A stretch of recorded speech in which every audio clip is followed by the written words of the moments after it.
Hello, my name is Christopher Anatra. You know me as the Quantum Businessman. Welcome to this series of videos I've titled Symphony of Realities. Each of these videos or acts are interconnected like a symphony to help you understand how reality and your consciousness work within our holographic universe, and how the Mandela Effect is exposing it all. I've created this symphony for you, the reality programmers of the Dreamweave, to help you remember who you are as you walk in this lucid dream. Role players in a role player game. Change the role and change the game. Welcome to our Fringe Epilogue. Because so much has happened while these Fringe intermission videos are being released, I want to bring you all up to speed before we begin our next act. To conclude our Fringe Epilogue, I want to explain a key concept that will help you understand how what I call the Earth Game concept of reality works. I'm going to use the concept of angel numbers, the movie Avatar, and impulse control to raise your consciousness. First, what are angel numbers? Have you ever noticed you look at the clock when it might be 11:11, 11:44, 2:22, 3:33, or some other sequence of numbers? Perhaps you repeatedly encounter the number 7. It might happen so often that you see the same numbers that you know there is something more going on than meets the eye. Some people explain this phenomena as angel numbers and say that your angels are trying to communicate with you. To some extent, I agree with that. But there is more. There is more because it shows you are beginning the process of leveling up in the game. There is more because I feel you can think of our Earth experience like the movie Avatar, but backwards. Is to drive these remotely controlled bodies called avatars. They're grown from human DNA mixed with DNA of the natives. Marine in an avatar body. That's a potent mix. You get me what I need, I'll see to it you get your legs back. Your real legs. Hell yeah, sir. Looks like you. This is your avatar. Just relax and let your mind go blank. It shouldn't be hard for you.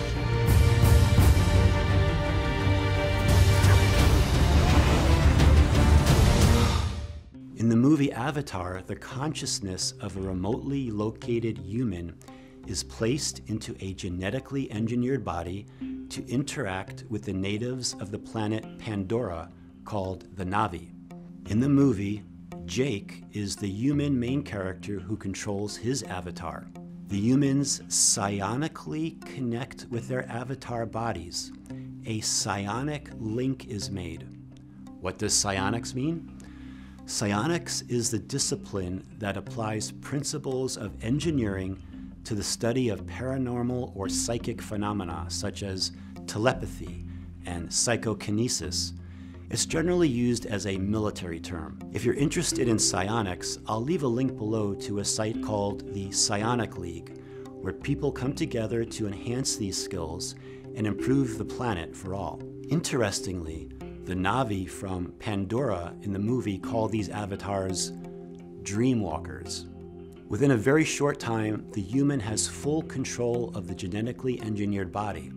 It can speak, run, play basketball, and so on. The movie also explores the concept for a human to transfer their conscious mind permanently into an avatar body.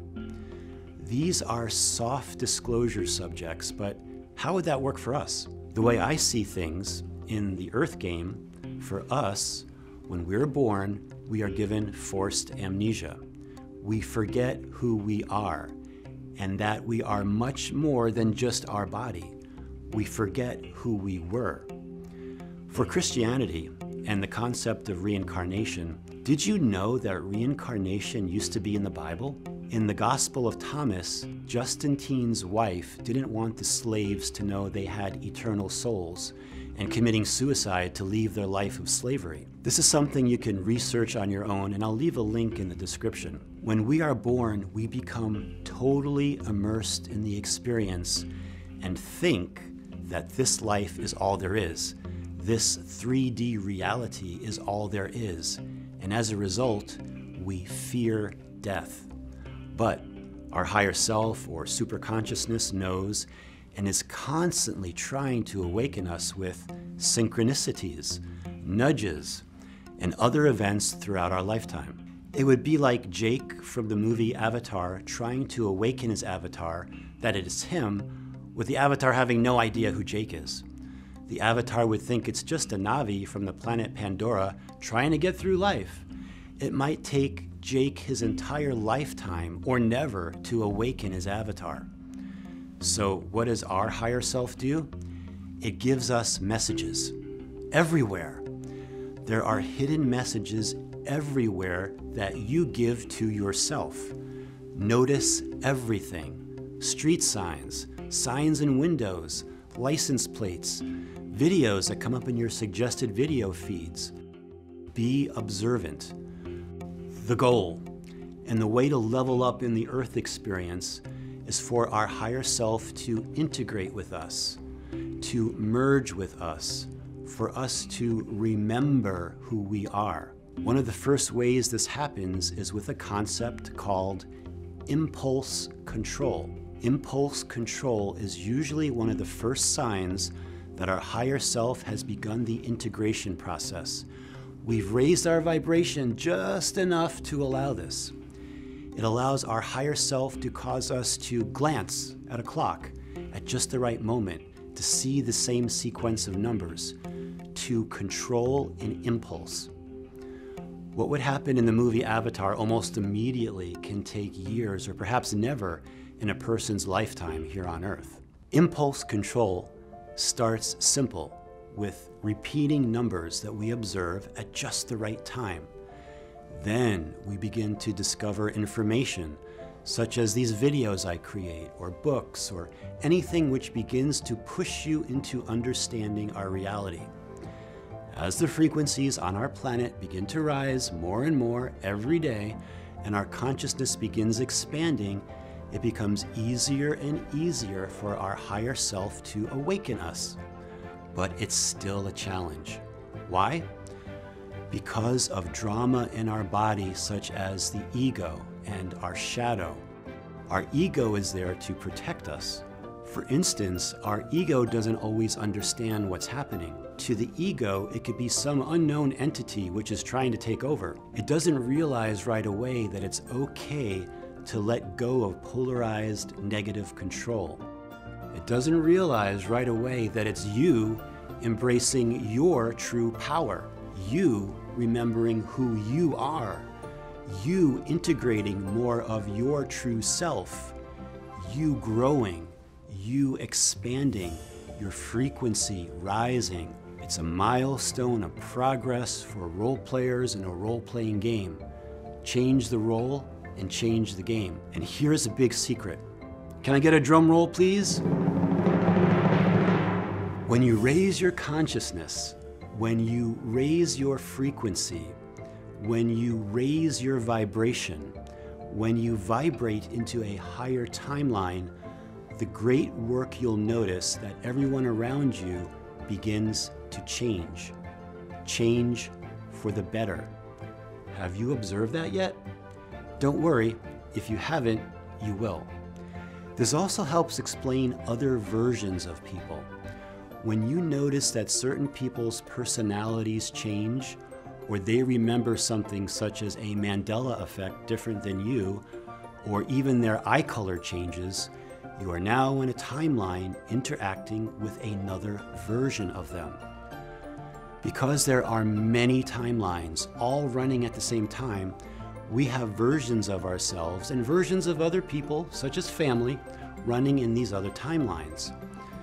This topic gets a little trippy, but the overall concept is that we are all attaining to the highest and best version of ourselves. And talk about trippy. Do you remember in Fringe Level 4, the Golden Timeline, that I mentioned the Mandela Effect about the flags around the base of the Washington Monument, and how I went there with my boys in 2017 and the flags were not there? I decided to take a look at photos that were taken, and I came across this one. The timestamp is February 22nd, 2017. I know the photo shows us from the back, but it's of myself and my two youngest boys. You can clearly see the flags around the base of the Washington Monument. Those flags were not there when I visited, but now in this timeline, the 50 flags have always been there since 1960. So who is that in the photo? This is trippy, but it wasn't me, not exactly. It was a version of me from this current timeline. Once you vibrate into another timeline, then all the information from the current timeline overwrites the past timeline. It's the same when I started investigating the Mandela effect and the topic of Haas avocados, spelled H-A-A-S. Because my company does a lot of work with produce distribution, I was very familiar with the spelling of this popular avocado. When it changed to Haas, H-A-S-S, I thought it would be easy to prove that it was spelled H-A-A-S just by looking at older invoice and purchase order documents where I knew Haas avocados were listed. To my shock, all the documents that I was sure were going to prove my theory all had the current spelling of the avocado as H-A-S-S, Haas. This helped to wake me up as to how these timelines work. Once you vibrate into another timeline, then all the information in that new timeline takes over. Unless, of course, you can find what is called residue, which shows the way you remember it. So understanding how different versions of ourselves and others operate in other timelines is important for us to understand reality. One more thing about this photo. Do you notice the strange-looking brown building to the left of the monument? It's so unique, it's hard to miss. That is the National Museum of African American History and Culture. It began construction in 2012 and was completed in 2016. But that building was not there when we visited in 2017. It's so unique looking, we would have noticed it and walked over to it to investigate. Now back to what brought us to Washington, the completion of the 19th and newest Smithsonian Museum. It has been 100 years in the making. The Smithsonian National Museum of African American History and Culture is about to open its doors to the public. I just love saying that. Yesterday, Nora and I joined Lonnie Bunch, the museum's founding director, for a tour of what makes this place so very special, inside and out. For myself, the National Museum of African American History, which stands out very distinctly from the Washington Monument, is a Mandela effect. What about you? It reminds me of the Marriott World Trade Center Hotel. It was a 22-story hotel with 825 rooms, which connected the Twin Towers in Manhattan. It opened in July of 1981. I live about 90 minutes from the World Trade Center area, and I've visited many times, and there was never a hotel there. It was just an open plaza. So that was a major Mandela effect for myself. What about you? Talking about African American history, I remember that Eli Whitney, who was a black man, was the inventor of the cotton gin. It was one of the things I learned from Black History Month growing up. You can imagine my shock where in this timeline, Eli Whitney is an old white guy. So what about these versions of ourselves and others? We want to get to the golden timeline where we've raised our frequency and can interact with the absolute best versions of family and friends, and they interact with the highest and best version of us. Some people fall into the trap of always putting others first to the detriment of themselves, like a martyr. I know that might sound like the altruistic thing to do, to sacrifice yourself for others, and perhaps sometimes that is appropriate. But if we can focus on expanding our consciousness, our frequency will rise, and in a chain reaction, so will everyone we interact with. So what do you think about that? Seeing angel numbers is a type of impulse control that shows we are successfully merging with our higher self. Your life is like the movie Avatar, but backwards. What comes after impulse control? It's different for everyone. Some people use the method of kinesiology or muscle testing to communicate more with their higher self. You can ask a yes or a no question and get a response. Some people use their hands or fingers or body to get a response. I invite you to do your own research into this, but here's something simple you can try for yourself. It's called the sway test. Standing upright, ask your body to show you a yes result. You might feel yourself swaying forward or backward, or perhaps to the side. Then ask your body to show you a no result. Again, you might feel yourself swaying in the opposite direction. That's the way it works. Muscle testing was super important for myself, so I'll share some tips about how to do it properly and reliably. It takes a lot of practice, but it's worth it. What comes after this? Perhaps by opening your heart, which is the area your higher self can flow information to you, you can receive answers without the need to muscle test. Some people begin to spontaneously speak something known as light language. When you hear someone speak light language, you'll probably have no idea of what they're saying. It sounds like a foreign language, but different. And even though you may not understand what is being communicated, it can make you feel real emotions and remembering. Light language also enables DNA activations which allow us to level up in the game. Sometimes when I would hear it, it would bring tears to my eyes, and I could only feel into it using my heart. Again, I'll make a video about light language because it's so important in leveling up and enabling key DNA activations. For some people, when I say light language, that might be a concern. After all, who is doing the speaking? Who exactly is doing the speaking through your voice box? Is it your true and authentic higher self or something else? This is important, and I'll provide information to help you ensure that it is your higher self and you aren't being hijacked by some unseen entity. What else? Some people have their clairaudio abilities come online, where they can hear what is inaudible to others. Perhaps hearing their higher self directly give them a message. These are just a few examples of what happens after your higher self can initiate impulse control with you. Think of yourself waking up in a hospital room with amnesia. You have all these people around you that you have no idea of who they are. As you wake up, one might tell you they are your mother. Another might say they're your father. Some children might jump up to you and hug you and call you mommy or daddy, but you have no idea of who they are. Even months after leaving the hospital, you can't remember. But then, you get a memory. You remember learning how to ride a bike, and that person who said they were your father is the one helping you, but a younger version. And then more memories start to come in. At first, it might be in your dreams. Then you might see an object, or smell something, or taste something that starts to bring memories back. And then you remember. You connect all the stories your family told you to help you remember. The photographs they showed you to help you remember all start to connect. To remember who you are. To remember who you were. Are you ready to remember?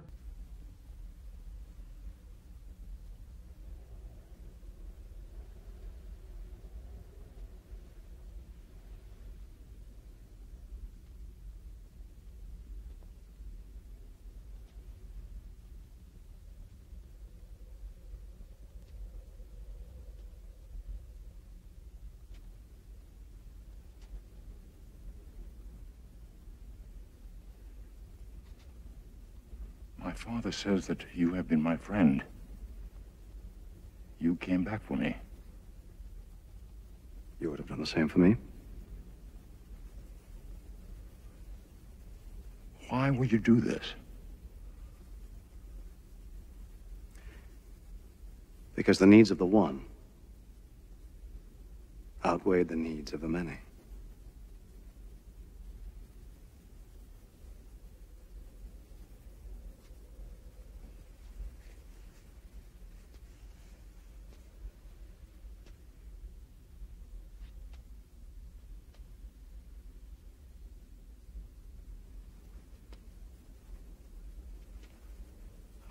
have been, and ever shall be, your friend. Yes. Yes, Spock. The ship. Out of danger. You saved the ship. You saved us all. Don't you remember?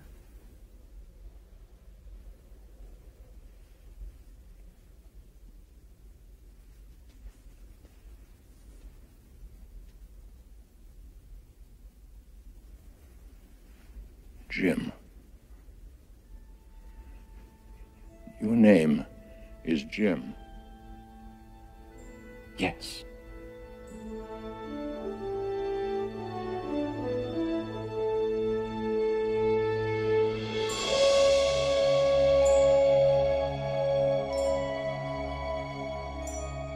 When I watched that clip about Spock from Star Trek remembering who he was, it brought tears to my eyes. Yes, it was an emotional scene anyway, but for myself, it was something more. It felt as though my DNA was getting triggered to remember something of my past in a similar situation. Do you remember in this clip where Spock sees all of his shipmates, Scotty, Uhura, Chekhov, Sulu, and McCoy, and Captain Kirk tells Spock, because the needs of the one outweigh the needs of the many. Seeing his friends, and then that phrase triggered Spock's memory. Why? Because Spock and Kirk would debate over this. Were I to invoke logic, logic clearly dictates that the needs of the many outweigh the needs of the few. Or the one.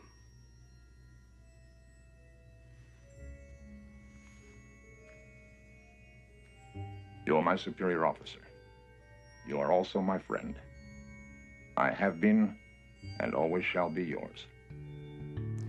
It's exactly what he needed to hear for his memory to begin to return.